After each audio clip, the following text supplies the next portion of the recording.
Specialist Carl McCoy survived 2 tours in Iraq only to take his own life and shatter the life of his wife, Maggie.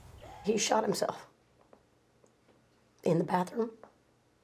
Here in this house? Yes. According to Maggie, Carl was drinking and their marriage was in trouble. He knew he needed help and scheduled an appointment with a mental health counselor at Fort Campbell, Kentucky. But that morning, they called and canceled. And they canceled because? They didn't have anybody to see him. That was the day before he killed himself. Maggie was also a soldier, a sergeant with 2 tours in Iraq.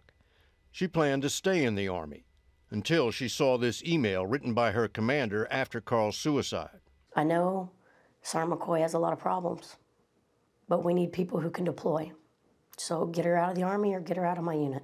That may sound callous, but it's the reality of life in an Army faced with the unrelenting pace of war and only beginning to come to grips with soldiers so stressed they're taking their own lives. We saw the numbers go up the last 4 years. We should have been more proactive, all of us, including me, in attacking this problem. General Pete Corelli, the Army's Vice Chief of Staff, has never seen anything like it. I've been doing this stuff for 36 years, and I have never run into anything as difficult as this. Really? Really.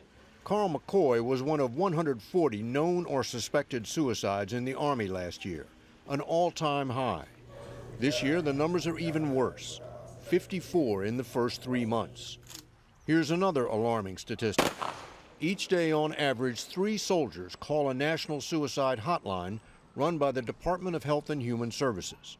That means each day there are 3 soldiers out there thinking of killing themselves who are afraid to ask for help from within the Army. It's the stigma.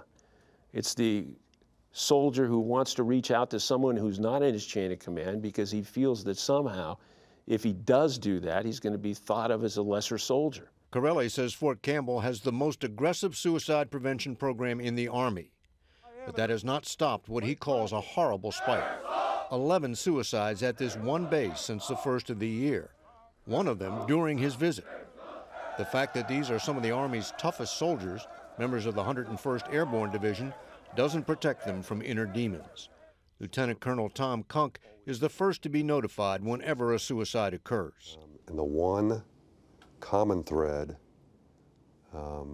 is relationship problems. Problems which set in after the honeymoon of the homecoming is over. Kunk is nearly at wit's end trying to prevent the suicides. We gotta figure out, okay? It's gotta stop. But it hasn't. Last month, every soldier was required to watch this interactive video on suicide prevention. Specialist Ken Atkinson watched it, and the next day, in the middle of an argument with his wife, killed himself. David Martin, CBS News, Fort Campbell, Kentucky.